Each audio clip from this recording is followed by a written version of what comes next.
पुढची एक महत्त्वाची बातमी बघूयात। मुंबईसाठी महत्त्वाची असणारी मुंबईत पाणी टंचाईच्या झळा बसत असतानाच टँकर संघटनेचा संप अद्यापही कायम आहे। त्यामुळे सर्वसामान्यांचे हाल होत आहेत। मुंबईतील टँकर चालकांच्या संपावर तातडीने तोडगा काढण्याचे आदेश मुख्यमंत्री देवेंद्र फडणवीस यांनी दिले होते।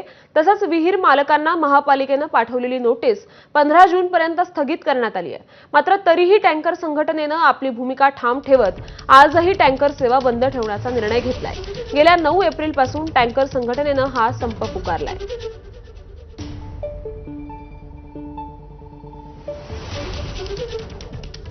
दरम्यान समस्यांसंदर्भात प्रवीण दरेकरांसोबत चर्चा केली असून 2 अटी शिथिल झाल्यास आम्ही संप मागे घेण्याचा विचार करू, असं टँकर चालक संघटनेचे सचिव राजेश ठाकूर यांनी सांगितलंय। आज आम्हाला शॉर्ट नोटीसवर आशिष शेलार साहेबांनी दरेकर साहेबांना भेटायला सांगितलं। दरेकर साहेबांनी आम्हाला BKC मध्ये चंद्रकांत पाटील जे जलसंपदा मंत्री आहेत सेंटरचे, त्यांच्याशी भेट करून दिली। आमच्या काय समस्या आहेत त्या आम्ही त्यांना सगळ्या सांगितल्या। ज्या आमच्या समस्या आहेत त्याच्यात समाधान झाल्यानंतर आम्ही एक मीटिंग घेऊ आमची जनरल बॉडीची, आणि त्याच्यात जे काय ठरेल त्या विषयावर आम्ही बोलू। आमच्या समस्या ह्याच आहे की आम्ही NOC घ्यायला सगळे तयार आहेत, पण ते 200 स्क्वेअर मीटरची जी जागा आहे, विहिरीच्या आजूबाजूला 200 स्क्वेअर मीटरची जागा आहे, ती तुम्हाला हवी आहे। तर 200 स्क्वेअर मीटरची मुंबईसाठी ज्या कंजेस्टेड सिटी एवढी की तिकडे पॉसिबल नाहीये, तेवढं आम्ही त्यांना सांगितलं ती अट शिथिल करा। आणि या संदर्भात अधिक अपडेट्स देत आहेत आपले प्रतिनिधी ईशान देशमुख। ईशान, या आंदोलनकर्त्यांचं नेमकं म्हणणं काय आहे आणि हा संप नेमका कधीपर्यंत सुरू राहील?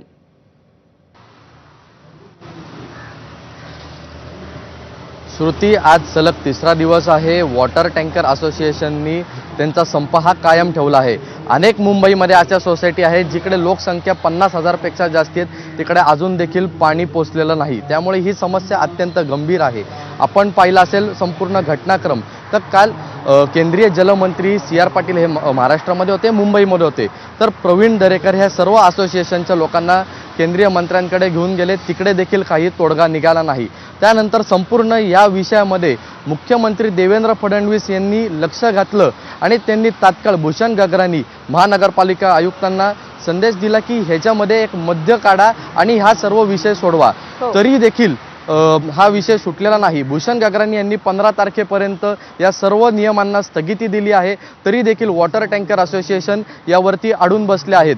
त्यांचं म्हणणं असं आहे की ज्या अटी लावल्या आहेत त्यांच्यावरती, त्यामधली एक महत्त्वाची अट म्हणजे तुम्ही जर टँकरचा व्यवसाय करत असेल तर तुमची मुंबईमध्ये किमान 2000 स्क्वेअर फूटची जागा पाहिजे।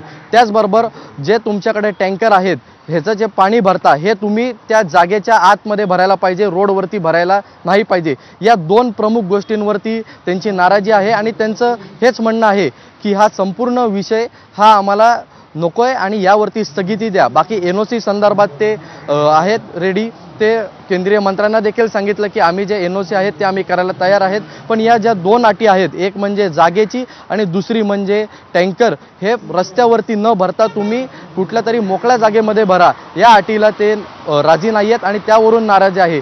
सलग आज 3रा दिवस आहे, त्यामुळे मुंबईमध्ये अनेक अडचणींना नागरिकांना सामोरं जावं लागत आहे। अनेक सोसायटी आहेत जिकडे 50,000 पेक्षा जास्ती लोक राहतात आणि त्यांच्याकडे आज 3रा दिवस आहे, अजून देखील पाणी पोचलेलं नाही। त्यामुळे हे बघण्यासारखं राहील की आता यावरती नेमका काय तोडगा निघतो आणि कशा प्रकारे ही समस्यातून लोक देखील बाहेर येतात। श्रुती, खरं ईशान, या घडामोडींकडे आपलं लक्ष असेलच। तुर्तास धन्यवाद आपण दिलेल्या या सविस्तर माहितीसाठी। अलीकडे जय पवारांच्या साखरपुड्यात एकत्र आलेले अजित पवार आणि शरद पवार पुन्हा एकदा आज एकत्र दिसणार आहेत।